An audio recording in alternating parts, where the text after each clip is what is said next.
cântico que nós acabamos de cantar, eu quero aproveitar a oportunidade para explicar algumas coisas, porque quando a gente vai em outras igrejas, ou até mesmo aqui, fica naquela dúvida sobre a letra desse cântico, né? Então eu queria que vocês prestassem atenção na letra desse cântico e por que nós vamos mantê-lo assim, mas é claro que você vai poder cantar um pouco diferente a partir do seu coração. E por que nós vamos manter essa letra assim? Então, a única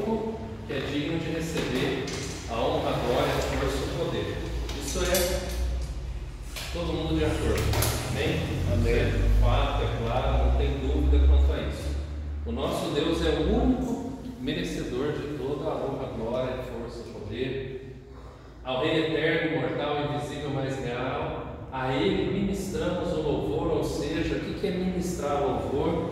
Nós cantamos, nós louvamos, mas nós cantamos e louvamos de uma maneira que as pessoas nos acompanham. Isso que é ministramos o louvor. É de uma maneira que o nosso louvor vai contagiar as pessoas.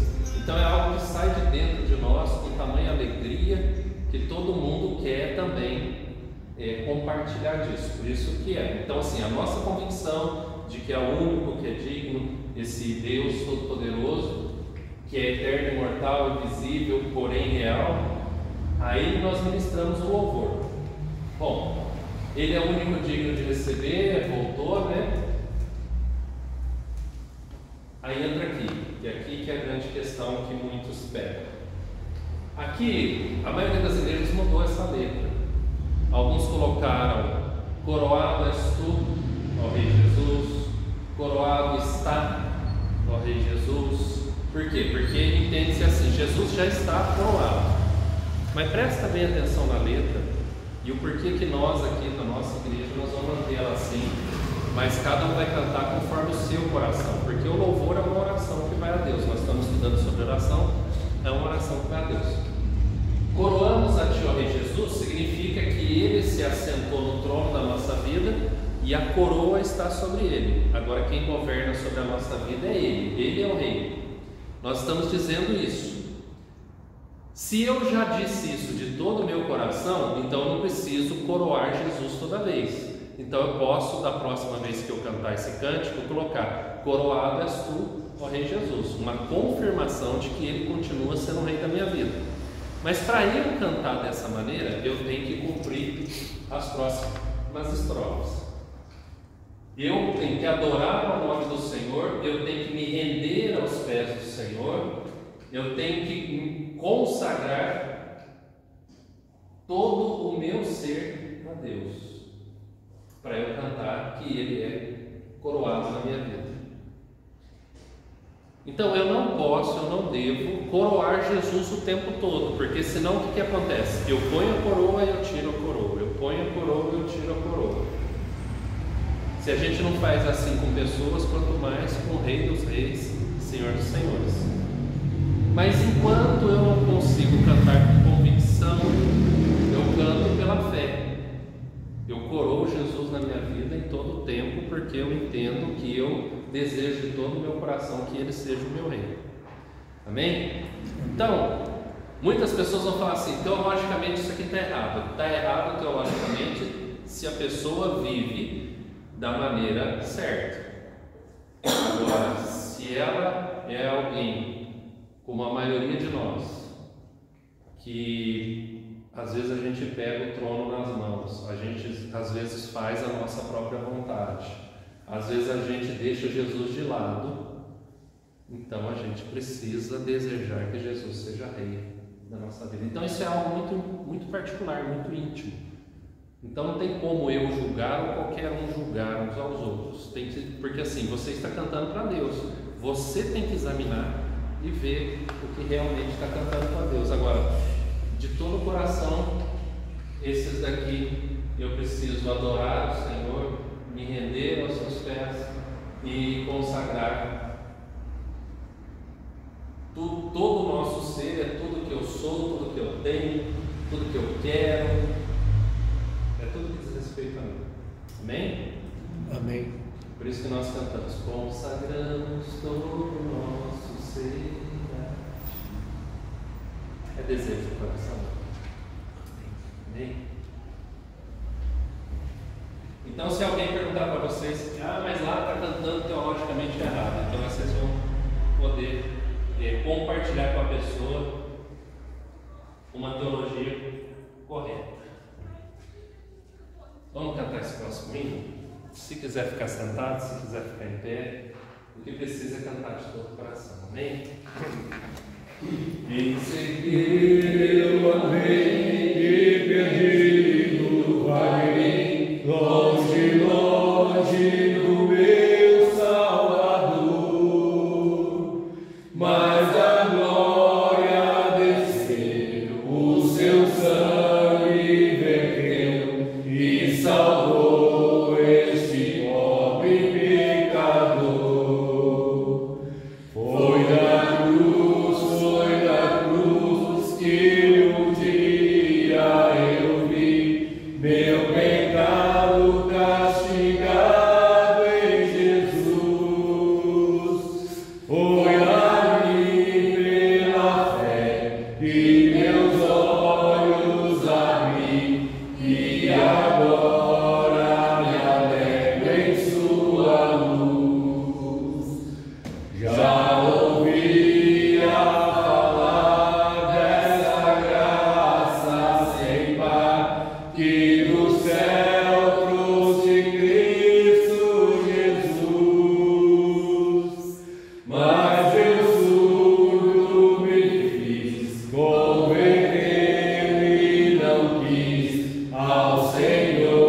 Senhor não deve, Senhor que criou os mares, o Senhor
seu, o teu amor, Senhor, que céus.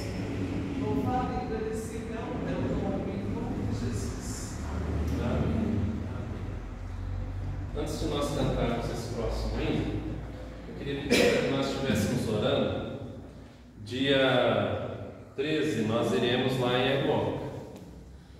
Aí o pessoal de Aguoca pediu para que fosse às 5h30, seria às 18h, às 17h30. Mas como eu falei para vocês, eu gostaria que a gente pudesse ir mais cedo para poder pelo menos entregar folhetos ali na cidade, até porque a reunião vai ser na pousada. A pousada não é na cidade, ela é antes da cidade. Alguns de vocês foram lá na pousada, eu não estive, é isso, né? Antes. Então, assim, o objetivo é alcançar o pessoal da cidade. Então, se a gente conseguisse ir um pouco mais cedo, a gente entregava os folhetos ali pela cidade e depois a gente ia para a pousada fazer o culto lá às 17h30. Então, eu queria pedir para que a gente estivesse orando por isso, porque muitas barreiras se levantam, muito vento contrário, né, contra os trabalhos da igreja, para que a gente possa estar orando por isso. Então, orar pelo trabalho Aguoca, pelo trabalho com as crianças, né, pelo EPF, pelo trabalho com as crianças, o Ministério Infantil, orar pela vida da igreja, né. Então, eu queria pedir, quem pode fazer essa oração por isso?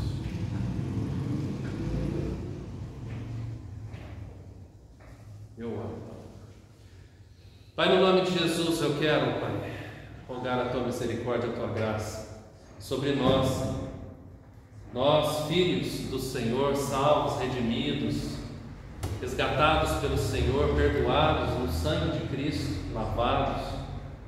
Que o Senhor nos torne úteis nas Tuas mãos, vasos de bênção nas Tuas mãos. Usa-nos, Senhor, conforme o Teu querer. Abençoe-nos, ó Deus, e que o Teu Santo Espírito nos coloque em movimento, para que nós possamos testemunhar as grandezas do Senhor na nossa própria vida, na nossa família, no meio do Teu povo, e possamos fazê-lo também, ó Deus, lá em Aguoca, que esse trabalho seja abençoado pelo Senhor, que pessoas possam receber esse panfleto de uma maneira tão especial produzido, com uma mensagem tão especial, e também, ó Deus, com um sorriso, com o toque, com o abraço de cada um de nós, que o Senhor nos levará até lá, e cada pessoa que o Senhor colocará, ó Deus, nos dará a oportunidade de encontrá-los ali, e prepararmos também, ó Deus, para o culto às 17h30, lá na pousada, preparar a Ingrid lá, que está tão animada, ó Deus, e tão comprometida com a pregação da Tua palavra ali na cidade. Eu peço em nome de Jesus que o Senhor nos conduza, Deus.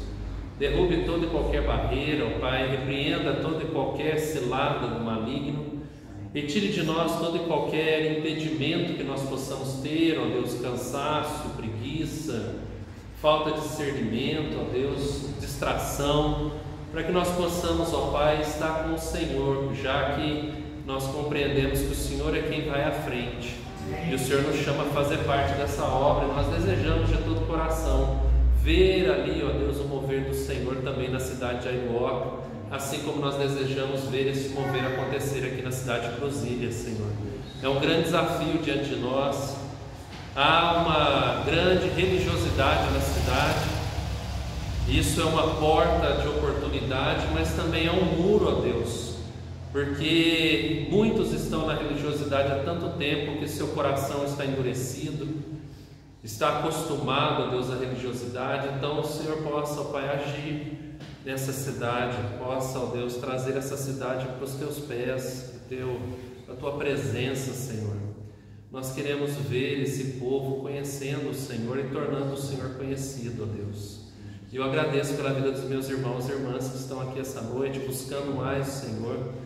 E assim como já oraram, Senhor, eu rogo por aqueles que não estão, ó Deus, tem misericórdia, abençoe-os, ó Deus, aqueça o coração deles, assim como o nosso, e que o Senhor, ó Deus, em nome de Jesus, nos permita conhecê-lo cada dia mais. Abençoe, ó Deus, o Ministério Infantil, o trabalho com as crianças, abençoe a Marcha para Jesus logo no final do mês, logo agora sábado, Senhor, que o Senhor esteja em nome de Jesus movendo-se, ó Deus, nessa marcha, de uma maneira a impactar corações, transformar vidas, Senhor. Que o Senhor, em nome de Jesus, ó Pai, faça a sua luz brilhar nessa igreja, tantos espaços vazios, Senhor, e tantas pessoas lá fora, carecendo do Senhor, oprimidas, ó Deus. Que em nome de Jesus o Senhor possa, Pai, trazê-los aqui para dentro, possa resgatá-los, possa acrescentá-los dia a dia ao corpo de Cristo, a tua igreja, Senhor. Nos ajude a recebê-los, nos ajude, ó Deus, a andar com eles, nos ajude a discipulá-los, nos ajude, Senhor Deus, a mostrar o seu amor e o Senhor a essas pessoas, ó Deus, e mais pessoas possam ser salvas em Cristo Jesus. Conduza, ó Deus, a nossa vida, fortaleça a nossa fé, desvende os nossos olhos, Senhor, abra os nossos lábios em nome de Jesus. Amém. Amém. Vamos cantar? Vamos nós trabalhar, somos servos de Deus e o Mestre seguir no caminho do céu, com o seu bom conselho e por renovar dirigentes fazendo o que ele ordenar, no labor sem cessar a servir a Jesus com amor e fé e com oração, até que volte o bom Senhor. Vamos nós trabalhar, e aos famintos fartar, para a fonte os sedentos depressa levar. Só na cruz do Senhor nossa glória será, pois Jesus salvação por teu sangue nos dá. No labor sem cessar a servir a Jesus com amor e fé e com oração, até que volte o bom Senhor. Vamos nós trabalhar, ajudados por Deus, que a coroa de glória nos dá lá nos céus, a mansão dos fiéis sempre eterna será, pois Jesus salvação inefável nos dá. No labor sem cessar a servir a Jesus com amor e fé e com oração, até que volte o bom Senhor. Amém. Podemos assentar. Então, até que o Senhor volte, nós temos a missão de pregar a palavra. E para pregar a palavra, nós precisamos nos preparar. Por isso é um privilégio nós estarmos juntos para estudar a palavra esta noite. As crianças vão descer? Vão ficar? Vai descer?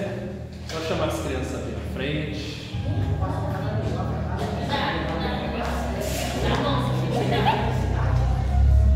Então, ela disse que o pessoal não está oferecendo as casas.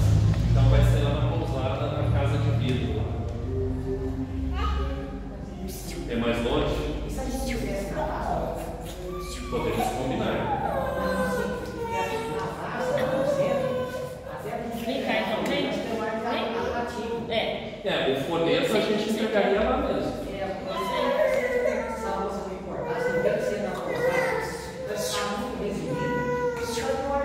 Ótimo. Glória a Deus.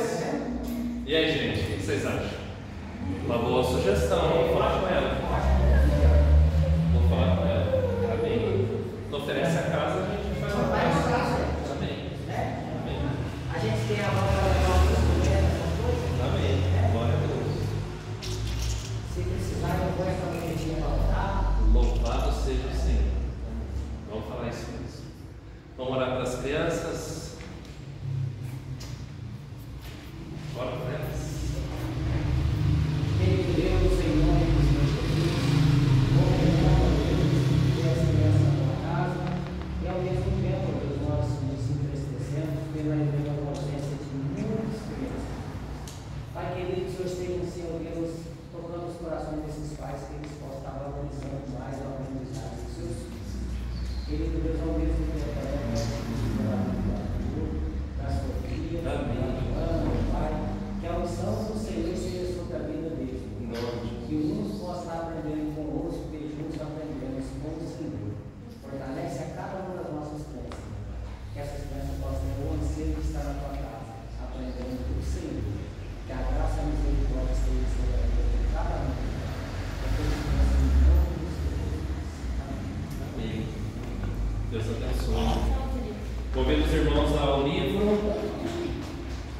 vamos ver se a gente consegue concluir mais uma parte.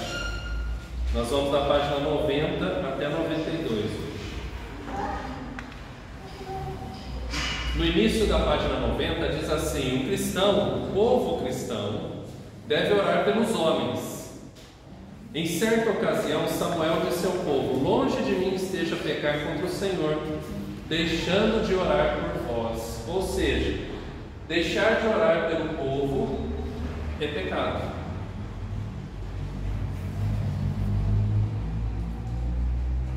E ele continua e diz: que sorte tiveram essas pessoas pecadoras que haviam rejeitado a Deus e desejado um rei humano, de contar a Israel como homem de oração. Ou seja, um povo que tem pessoas orando por eles é o povo que encontra a paz. Sabe que uma das coisas mais gostosas de ouvir é quando você está passando pelas suas lutas e encontra o irmão ou a irmã e a pessoa vira para você e fala assim: eu estou orando por você. Aí vem aquela sensação de refrigério, você se lembra que não está sozinho, que tem pessoas que se importam com você. Olha que interessante, a gente sabe que Deus se importa conosco, mas a gente precisa de pessoas, não é verdade? Eu acho muito difícil alguém falar com convicção e dizer assim: para mim é só Deus, não estou nem aí com o resto. Nós precisamos de pessoas. Por isso que esse momento aqui é importante, a gente estar junto. Nós precisamos uns dos outros. A gente precisa se lembrar que nós não estamos sozinhos. E o texto continua, né, e ele fala assim: a verdadeira maneira de aumentar a graça pessoal é orar pelos outros. A oração intercessora é o meio de graça para aqueles que a exercem. Então ela é o meio de graça para quem recebe, mas principalmente para quem exerce a oração de intercessão. A oração de intercessão nos ajuda a não sermos egoístas. É a primeira coisa. A segunda coisa, ela nos ajuda a se lembrar que tem pessoas que passam também pelas lutas que nós passamos. Alguns passam até por lutas piores.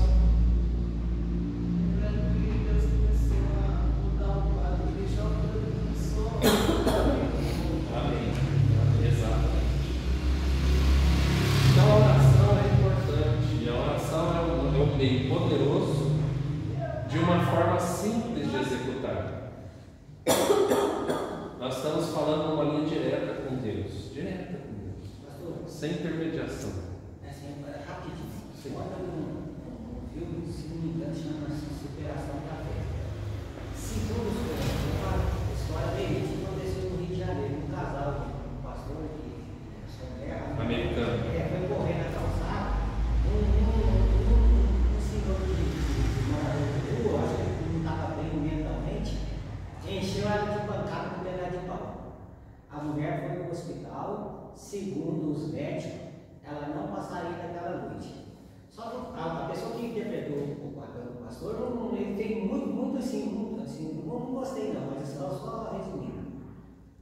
Os médicos falaram que ela não passaria daquela noite, os médicos, ele falou assim: não, ela vai sobreviver, que ela é forte, e o meu Senhor é forte. Aí ele fez assim, ele intimou multidões a estar orando para que ela não, assim, que ela saísse do hospital como ela era normal. E os médicos disseram: se ela saísse, era por milagre, cheio de veneno, cheio de problema.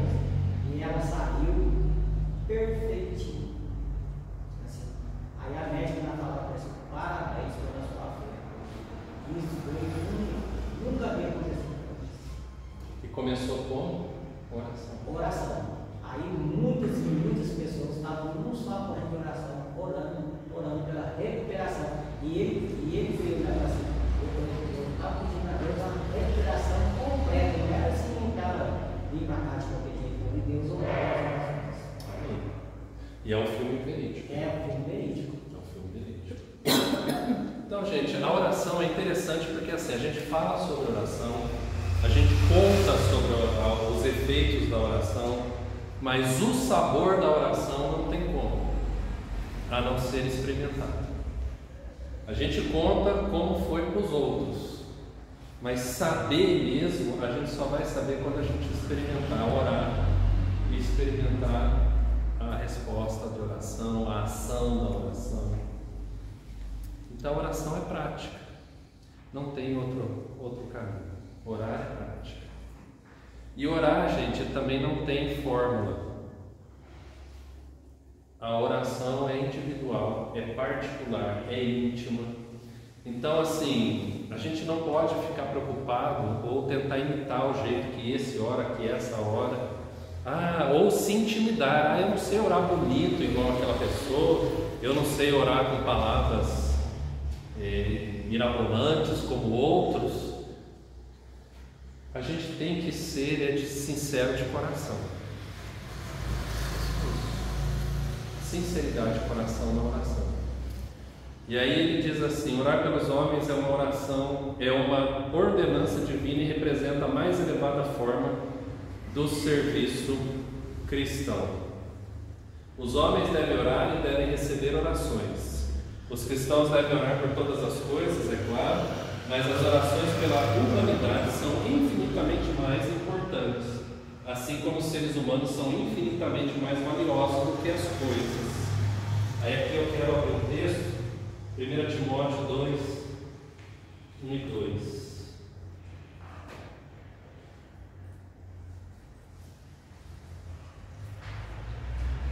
Antes de tudo, pois, exorto que se use a prática de súplicas, orações, intercessões, ações de graças em favor de todos os homens, em favor dos reis e de todos os que se acham investidos de autoridade, para que vivamos vida tranquila, mansa, com toda piedade e respeito. Aqui eu já vi pessoas fatiar esse texto, né, e dizer que para ter uma vida tranquila, uma vida mansa, nós precisamos orar pelas autoridades. Não é só isso. Aqui está falando que nós devemos, antes de tudo, fazer o quê? Suplicar, orar. É a mesma coisa, suplicar e orar? Às vezes a gente coloca como a mesma coisa, mas não é. Então, súplicas, orações, intercessões, ações de graças. Então são estágios, por exemplo, súplica. Quando que a gente suplica? Quando nós estamos extremamente angustiados por alguma coisa. É caso assim de vida ou morte, é aquilo que assim, a gente não vai viver sem, a gente mergulha. Orações são aqueles pedidos que a gente faz, aquelas orações que a gente faz, por aquilo que a gente quer, que a gente espera, que a gente deseja, mas seja feita a vontade do Senhor. Intercessões é pelo outro. Aí eu acho interessante quando a gente pega a reunião de oração, às vezes acontece isso, o dirigente da reunião de oração, ele vira para você e fala assim: fulano, faz uma oração de ação de graça. Aí a pessoa termina pedindo. Faz uma oração de intercessão. A pessoa intercede por aquela, mas ela acaba se incluindo na oração. Porque nós temos essa dificuldade de colocar o outro à frente, acima. Nós temos dificuldade, por exemplo, só de agradecer sem pedir. Se falar assim, faça uma oração de pedidos, a gente pede o dia inteiro. Mas se falar para a gente agradecer, a gente agradece 5 minutos e pede o resto. Então aqui, olha só, é uma prática de vida. Oração de súplica, por isso que use a prática. Orações, intercessões, ações de graças em favor de todos os homens.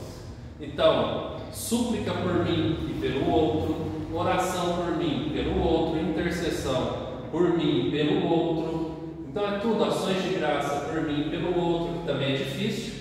Você oferecer ações de graça pela vitória do outro, que não é a sua.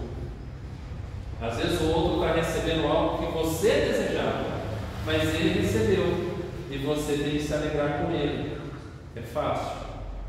A oração vai nos ajudar nisso também. Aí ele diz em favor de todos os homens. Todos os homens é uma sociedade, correto? Aí sim, ele inclui agora a sociedade. Ele começa no núcleo da sociedade, que somos nós, para as pessoas que estão à nossa volta. Agora ele vai falar sobre aqueles que se acham investidos de autoridade. Então, se relacionar bem com Deus, se relacionar bem com os próximos, se relacionar bem com a sociedade, se relacionar bem com a autoridade, a soma de tudo isso vai nos ajudar a viver uma vida tranquila e mansa. Agora a pergunta é: tranquila e mansa em relação a quê? Porque se Jesus disse que nós teríamos aflições, então não necessariamente a gente vai falar assim: ah, mas olha, a nossa igreja está orando tanto por Cruzília, mas aí parece que a política, que a área da saúde, que a área da segurança, que a área da social, que a área. Não é essa vida mansa e tranquila de que agora tudo vai dar 100% certo. Não é isso. Agora tudo está na mão do Senhor. Amém? Está claro para todo mundo isso? Tudo está na mão do Senhor. De onde vem essa tranquilidade, essa mansidão? Da minha confiança no Senhor. Que confiança? De que eu já coloquei a autoridade no altar dele, de que eu já coloquei todos os homens, que eu já fiz tudo isso aqui. Então agora eu tenho essa tranquilidade e essa mansidão para falar assim: o Senhor está controlando tudo isso aqui. Para mim parece um caos, mas está nas mãos do Senhor. Amém? Amém. E aí a gente continua aqui no livro. Diz assim: as orações dos homens são, portanto, muito mais importantes do que as orações por coisas, pois os homens são mais profundamente relacionados à vontade de Deus e à obra de Jesus Cristo que objetos materiais. Devemos cuidar, simpatizar e orar pela humanidade, pois a simpatia, a piedade, a compaixão, o cuidado acompanham e precedem a oração pelos homens, quando estes não são dominados pelas coisas. É aquela questão da empatia, é saber se alegrar com se alegra ou chorar com se chora. Isso tudo está contido na oração, na prática da oração. Então percebe, gente, não é simplesmente chegar e repetir palavras. Tem todo esse sentimento, tem todo esse entendimento, tem toda essa convicção, tem toda essa sujeição para que diminua eu e o Senhor cresça. Tudo isso tem que fazer parte do nosso momento de oração. Final aqui da página 90 diz assim: os homens que alcançaram sucesso por meio da oração, fizeram dela seu compromisso principal. É um processo que demanda tempo, reflexão, energia e coração. Olha só, tudo isso requer tudo isso. Então, nesse momento da nossa oração a Deus, esse momento que muitos gostam de dizer do secreto com Deus, tem que haver isso, tem que haver tempo. E de novo, eu volto e eu olho para o Getsemane e fico constrangido quando Jesus chega para os seus discípulos e diz assim: não pudeste orar comigo nem por uma hora. Ou seja, uma hora é pouco para Jesus e para mim. Quanto tempo eu consigo orar? É interessante quando a gente faz alguns testes, né? Por exemplo, gente, agora nós vamos ter 1 minuto de oração silenciosa. Parece que esse 1 minuto dura uma eternidade às vezes.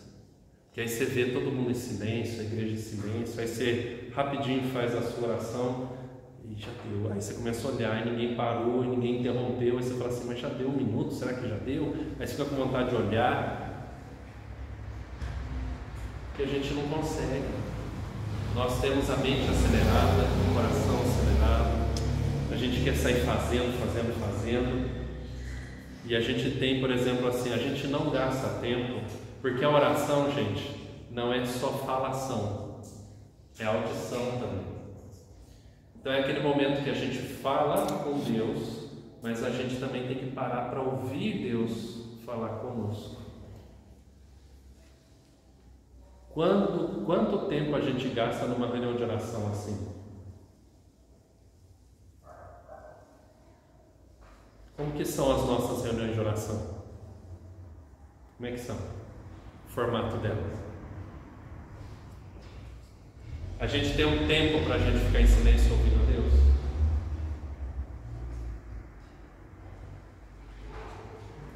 Sim ou não, gente? Na verdade, eu posso dizer que vou levar a fundo. E sabe o que é interessante? Aí alguém vira e fala assim: não, pastor, mas na reunião de oração, na liturgia da reunião de oração, o momento da palavra é o momento que a gente para ouvir a Deus. Mas tem pessoas que falam assim: nossa, está demorando essa palavra, está falando demais. É reunião de oração, nós viemos aqui para orar, não viemos aqui para pregar. Eu já ouvi muitas pessoas falando assim. Eu já ouvi pessoas falando assim, dirigente. Pessoas que chegam para você e falam assim: então agora o irmão Lelis vai dar uma breve palavra, porque o foco aqui é oração. O que essa pessoa quis dizer? Lelis, aqui é oração. Uai, mas a pregação da palavra não é Deus falando conosco? Então será que eu sou mais importante do que Deus? Então são costumes que às vezes a gente não para pensar, que isso reflete aonde está o nosso coração. Se a gente parasse para ouvir mais a Deus, a gente acertaria mais nas orações. Por exemplo, às vezes a gente chega diante de Deus e começa a orar: Senhor, eu quero isso. Aí na hora que você começa a parar, Deus vai falando no seu coração, você começa a falar assim: isso eu não preciso, isso eu não preciso, eu não preciso disso, eu não preciso disso, eu não preciso disso. Você começa a se sentir envergonhado. O que Jesus fala? Jesus fala assim: pedis mal e não recebeis, porque pedis para esbanjar. Então, às vezes, se a gente parasse para ouvir mais a Deus, para desfrutar da presença dele, a gente ia se sentir mais satisfeito em Deus e menos em coisas. Então, por isso que é importante, nesse tempo de oração, a gente dedicar tempo para ouvir a Deus.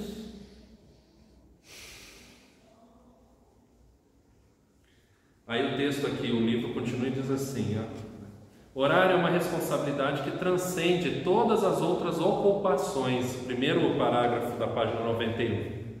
Olha que interessante. Orar é uma responsabilidade que transcende todas as outras ocupações nossas do dia. Eu acho interessante porque assim, olha Daniel, ele estava vivendo num tempo extremamente difícil. Daniel pegou 3 reinos, ele era escravo em 3 reinos e ele era governante nos 3 reinos, ou seja, a situação dele não era nada fácil. Daniel, ele era um dos poucos presidentes, ou seja, ele deveria ser um homem extremamente ocupado, mas nem por isso ele abria a mão de orar 3 vezes ao dia, nem por isso. Quando Daniel ele é jogado na cova dos leões, aí que ele vai orar. Percebe? Ele já vai preparado, ele ora na cova dos leões, porque ele ora antes e ele vai continuar orando depois. Ele não é aquela pessoa que ora só diante do problema, ele já está preparado para isso. Nós precisamos ser assim, gente. Nós precisamos ser pessoas preparadas. Então aqui fala que oração ela é muito mais importante que o nosso trabalho, que o nosso cargo, que a nossa carreira profissional, que a nossa carreira dentro de casa, sendo pai, mãe, tio, tia, avô, avó. A oração ela transcende isso. Aí ele continua e diz assim: a oração é um empreendimento que se apropria da eternidade. e das questões além do túmulo. Ou seja, a oração ela vai além do que os olhos podem ver. Ela vai além. Quando a gente ora por uma pessoa, por exemplo, alguém chega aqui e fala assim: ora pelo meu filho que vai fazer uma prova. Pelo que a gente ora? Geralmente a gente olha pelo filho que vai fazer uma prova. É só por isso que a gente deveria orar?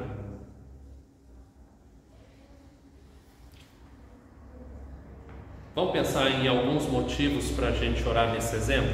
Só que eu preciso que vocês me ajudem, vocês estão muito calados. Senão só eu estou falando. Eu vou dizer alguns que eu pensei, vocês vão completando. Por exemplo, tem a preparação para a prova, tem o translado para a prova, o ir fazer a prova, tem a questão de saúde para fazer a prova, porque se ficar doente, não adiantou estudar, não adiantou estar tudo alinhado. Chega lá senta lá para fazer a prova, passa mal, perdeu. Tem o pós-prova, a questão de assumir o cargo, de fazer um bom serviço, de honrar a Deus, de não deixar ser levado, porque às vezes a gente ora, a pessoa é uma pessoa firme na igreja, a gente vai lá e ora por ela, ela passa no concurso, larga a mão da igreja. Aí você vai conversar com ela, ela fala assim: ah, é porque eu trabalho.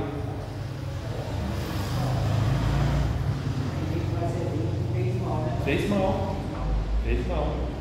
E eu creio que vocês conheçam gente assim, que às vezes a gente orou pela pessoa: ora aí para arrumar um emprego. Aí a pessoa arruma um emprego e larga a igreja, larga Deus, não tem mais tempo.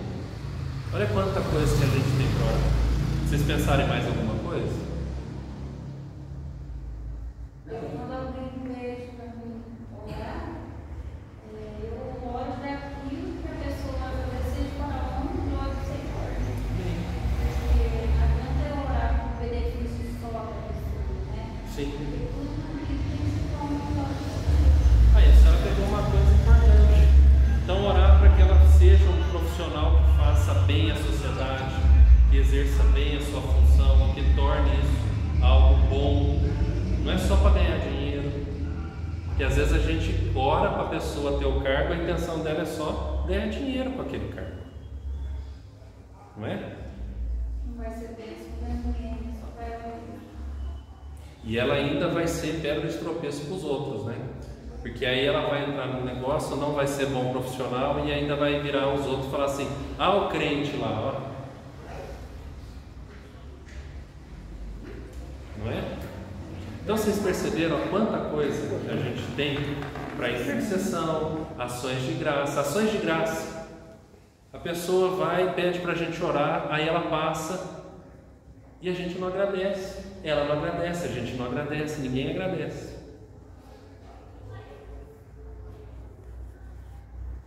E mesmo quando não passa, tem que agradecer. Tem que agradecer. Tem que agradecer, porque se Deus não deu a oportunidade de ela passasse, porque não é a hora ainda, né? Ou não é a hora, não é a vontade, não é o lugar. Também quando a gente pensa que é para benefício da gente, ela está atrasada. O que a Bíblia fala? Que aos homens, certos caminhos são bons aos olhos dos homens, mas são caminhos o quê? De morte. Então a gente precisa desse discernimento. Eu lembro de uma vez uma mulher que ela trabalhou em casa, ela quase morreu. Teve um problema lá intestinal lá, ela literalmente quase morreu. Aí a mãe veio pedir desesperadamente, a gente orou com a família, fomos lá na casa, oramos com ela, e aí nós fizemos um voto com ela, explicamos o que é um voto, fizemos um voto com ela: Senhor, se o Senhor curá-la, ela virá à igreja para dar o testemunho e agradecer ao Senhor. E Deus fez o quê? Curou. E ela fez o quê? Não fez. A gente estava de mudança para cá, aí para quando a gente foi para Itamonte, aí eu falei para ela, assim: olha, nós fizemos um voto, você precisa ir na igreja. embora, não sei se ela cumpriu, mas até o tempo que eu estava lá, ela estava boa, curada, gente, curada, sem sequela, sem nada, e ela não tinha ido. Então, quando a gente olha para essas circunstâncias, a gente fala assim: Senhor, como que o nosso coração se endurece? Por isso que a gente precisa vigiar, por isso que nós precisamos orar, suplicar por nós mesmos. Eu não falei para vocês que eu conheci uma pessoa que teve câncer na garganta e Deus curou, em estágio avançado, e Deus curou. Um milagre, não tinha outra explicação a não ser milagre. Os médicos todos se renderam ao milagre. A pessoa estava na igreja, mas aí a pessoa começou a questionar a esposa, falou assim: mas você vem na igreja de manhã e à noite? Você vai na igreja de domingo e no meio da semana? Não é preciso ir na igreja tanto assim? Gente, uma pessoa curada devia falar assim: eu quero morar na igreja.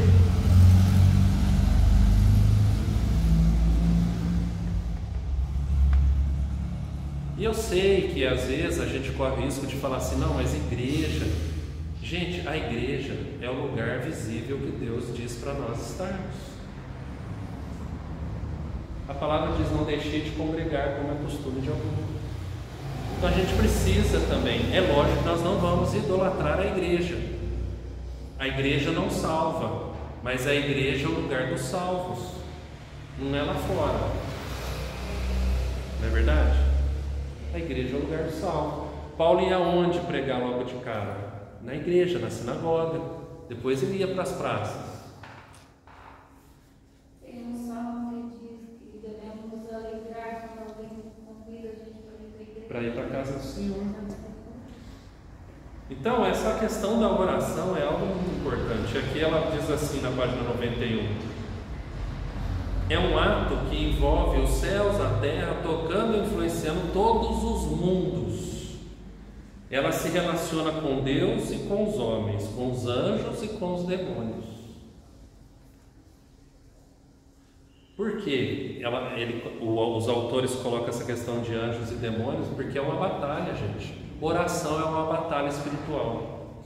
Vocês acham que é à toa quando a gente vai orar, a gente sente sono, a gente se distrai com o mosquito que passa, a gente acha que orou 10 horas e orou 10 segundos? É uma batalha espiritual.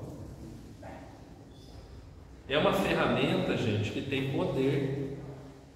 É uma ferramenta que tem poder. Então a gente não pode ser ingênuo.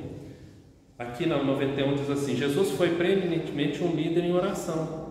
A sua prática serviu como incentivo a esse hábito, né? Quão central a oração estava em sua vida. Os eventos principais da sua trajetória terrena são distintamente marcados pela oração. Por exemplo, Jesus passa a noite inteira orando, a noite inteira acordado, gente, orando para escolher os discípulos, os 12. Aí a gente tem uma eleição na igreja de oficiais e a gente passa quanto tempo orando por isso? Tanto quem é eleito quanto quem elege. Quanto tempo que a gente passa orando? Quanto tempo a gente jejua por isso? A gente consegue falar assim: não, eu tenho certeza que foi a vontade de Deus. Eu já vi gente na hora da eleição dentro da igreja, a gente virar para o outro e falar assim: quem mesmo? Não sabe nem quem. Quem mesmo?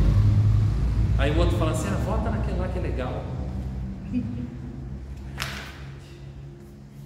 Foi vontade de Deus, algo tão específico assim do reino? Jesus orava o tempo todo. Jesus orava tanto que até incomodava os discípulos muitas vezes. A maravilhosa experiência e glória da transfiguração foram precedidos pela oração.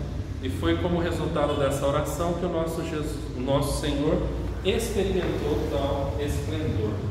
Então deixa eu abrir aqui.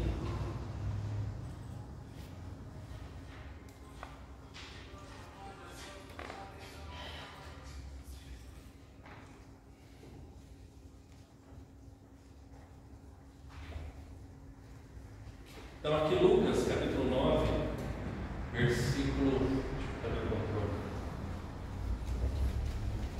28, ele está Cerca de 8 dias depois de proferirmos essas palavras, tomando consigo a Pedro, João e Tiago, subiu ao monte. Para quê, gente? Não foi para transfigurar, não foi para nada disso. Isso aconteceu durante o período da oração. Ele subiu especificamente com o propósito de orar. Agora, olha que interessante. Ele subiu com o propósito de orar. Por quê? E aconteceu que enquanto ele orava, a aparência do seu rosto se transfigurou e suas vestes se resplandeceram de brancura. Eis que 2 varões falavam com ele, Moisés e Elias, aos quais apareceram em glória e falavam da sua partida que ele estava para cumprir em Jerusalém. Enquanto ele subiu para orar, e enquanto ele orava, enquanto através da oração o seu rosto resplandeceu, suas vestes resplandeceu, o que os discípulos estavam fazendo?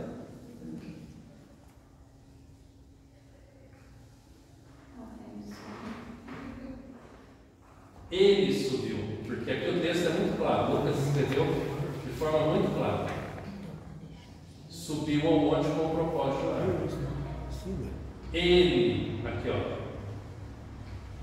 depois de ter proferido essas palavras, tomando consigo Pedro, Tiago e João, subiu ao monte com o propósito de orar. Esse texto nos dá a entender que quem subiu com o propósito de orar?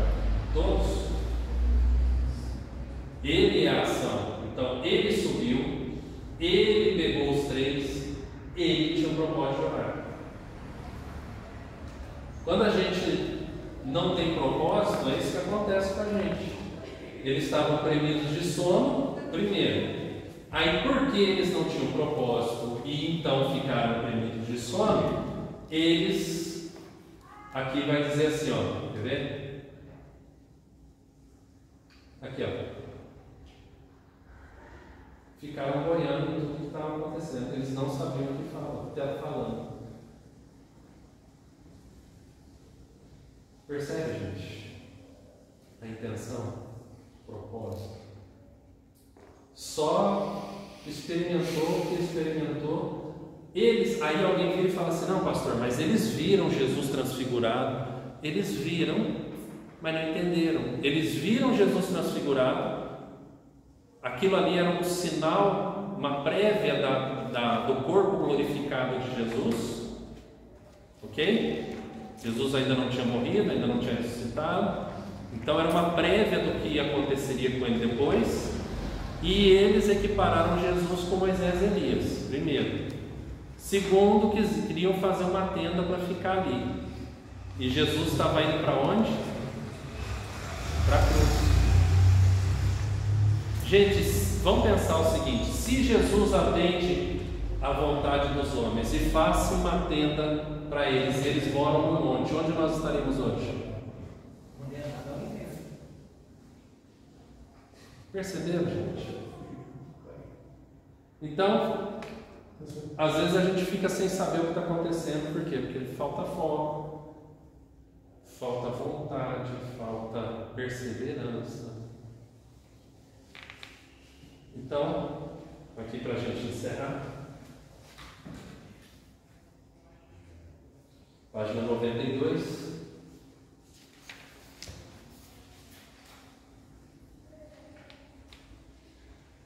O segundo parágrafo diz assim: quantos de nós falharam em chegar a esse glorioso monte da transfiguração por não estarmos familiarizados com o poder transfigurador da oração?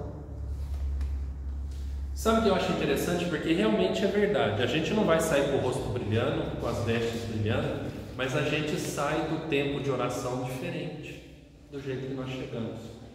Parece que a gente chega angustiado, sai mais calmo. Parece que a gente chega mais egoísta, sai mais altruísta. A gente começa a orar por nós, daqui a pouco a gente está orando pelos outros. Parece que a gente chega mais centrado no que está acontecendo conosco e a gente sai já mais aberto, olhando para todas as coisas. A gente sai transformado. E aqui o texto está falando. Esse poder da oração que transforma, que transfigura a gente. Vidas um pouco mais abaixo aí, no final desse parágrafo, que começa quantos de nós, diz assim: vidas transfiguradas não seriam tão raras. Acharam aí? não seriam tão raras se houvesse mais orações transfiguradas. Essas visitas celestiais não seriam tão escassas se houvessem orações transformadoras. Gente, se nós nos tornarmos uma igreja de oração, o que Deus pode fazer nesse lugar? Vocês já imaginaram?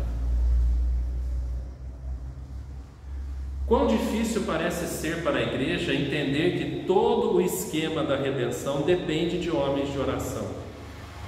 A obra do nosso Senhor, enquanto estava aqui na terra, assim como a do apóstolo Paulo, consistia em, através de ensinamentos e exemplos, desenvolver homens de oração, aos quais o futuro da igreja seria confiado. Quão estranho é que, ao invés de aprender essa lição simples e importante, a igreja moderna a tenha ignorado grandemente. Vocês sabem, gente, que houve um movimento que até hoje esse movimento tem repercussão, que é o avivamento nas igrejas orientais. Grande avivamento. Então, esse avivamento foi tão forte que vários pastores presbiterianos fizeram uma caravana e foram até a igreja da Coreia para ver o que estava acontecendo. Dentre eles estava o pastor Hernandes, o pastor Ronaldo Dório, o pastor Jeremias e outros pastores de conhecidos. Eles fizeram parte dessa caravana que foi ver assim, o que estava acontecendo lá, que a gente quer ver acontecer aqui. E uma das coisas que eles viram, gente, 5 horas da manhã, uma igreja lotada com mais de 5.000 pessoas. O reverendo Hernandes disse que ele falou assim: eu não acreditei. Ele disse que andando pela rua ainda escura, ele via pessoas apressadamente indo em direção à igreja, participavam da reunião de oração, depois todo mundo ia trabalhar. Diz que lá não se organiza uma igreja sem que essa igreja tenha a prática de oração na agenda da igreja, sem que a liderança ore, sem que os membros orem. E não é orar pouquinho não, é orar muito. Se vocês entrarem, gente, pela internet, procurar igreja presbiteriana ou avivamento na Coreia, vocês vão ver o tamanho das igrejas, gente, lotadas de gente orando. Estamos escutando o pastor Hernandes falando que Billy Graham foi visitar a casa de João e todos, com ele, eles saíram da casa, cadê o Billy Graham? Aí foi procurar ele estava dentro do quarto de João Wesley, aonde no quarto dele estava fundo, onde ele se dobrava o joelho ali. Ele criou virou até uma marca no chão de oração. E ele dizendo: Senhor, faz de novo, faz novamente. Às vezes a gente quer lugares que Deus não vai nos dar, e a gente não quer o lugar principal que Deus quer nos dar, que é de joelhos na presença dele. Às vezes a gente quer ir para a rua fazer passeata, mas não quer ir para o quarto orar. Se nós orássemos mais, nós veríamos coisas acontecendo mais. Então essa é a proposta, a experiência e muitos relatos, gente, sobre testemunhos de oração. Então nós precisamos experimentar isso aqui. Olha essa igreja, gente. Olha essa igreja. Hoje eu passei o dia inteiro visitando gente. O dia inteiro. Hoje eu fui em casa meia hora. Saí daqui, almocei, fui visitar em hospital, tudo. Depois passei em casa 4 horas, 4h30 eu vim para cá e fui visitar. Cheguei aqui quase 7 horas. Gente, a gente vê de tudo. A gente vê gente doente fisicamente, espiritualmente, gente abusada sexualmente, gente endemoniada. A gente vê de tudo, gente. E sabe o que mais dói? É ver as cadeiras vazias. Porque essas pessoas, elas deveriam estar aqui. Mas enquanto nós não tivermos poder para ir lá fora, essas pessoas não vão conseguir entrar aqui. E esse é um dia só, de muitos outros dias, de tantas pessoas lá fora, tantas pessoas, precisando conhecer o amor de Cristo. Nós precisamos conhecer mais o amor de Cristo, mais o poder de Cristo. A gente só vai conhecer se a gente orar, se a gente jejuar, se a gente se dobrar diante do Senhor, se a gente o buscar, se a gente praticar. Mas para a gente praticar, a gente precisa orar também mais, Senhor. Faz de novo, mais. Tem um filme que eu quero assistir com vocês, que chama Até o Último Homem, que é um filme verídico sobre um soldado, que o rapaz orava e falava assim: Senhor, mais um. Ele salvou praticamente o pelotão dele inteiro, carregando nas costas, descendo um penhasco, porque ele carregava um nas costas, chegava ali e o relato dele é: cada um que ele trazia, a sensação é que ele não aguentaria mais, e aí ele falava mais um, e ele voltava, e assim ele foi a noite toda. E quando viu, ele salvou o pelotão, 150 homens, ele salvou sozinho, é lógico que com Deus. Oração, gente, oração. A gente precisa orar. Nada vai mudar aqui nessa igreja, na nossa vida, se a gente orar. Agora, tudo vai mudar se a gente acreditar na palavra de Deus, e esses estudos que nós estamos tendo na palavra de Deus. Se a gente acreditar, tudo vai mudar, vai começar a nós. Bem? Pai, no nome de Jesus, obrigado pela Tua palavra mais uma vez, Senhor. Pai, o Senhor fala conosco, mas só o Senhor pode nos mudar, Senhor. Moldar o nosso caráter, transformar o nosso ser, nos tornar mais parecidos com Jesus. Homens e mulheres que oram, que têm o prazer de estar na Tua presença, prazer de se colocar de joelhos diante do Senhor, prazer em ouvir a Tua voz, prazer em obedecer.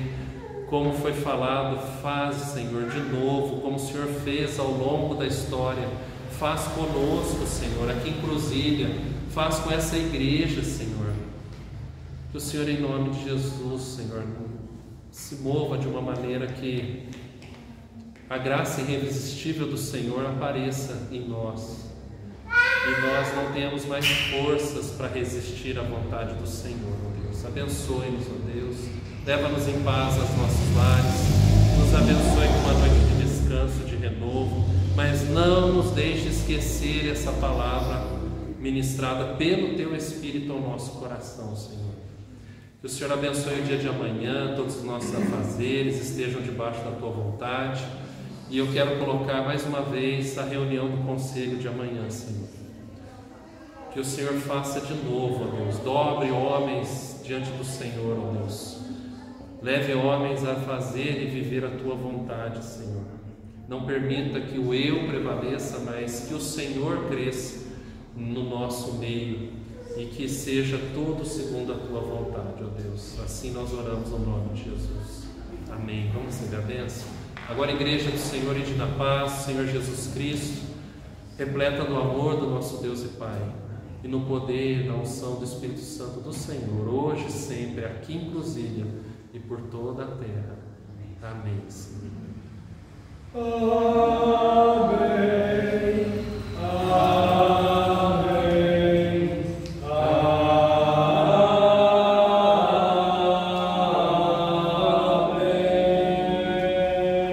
Deus abençoe, vamos em paz.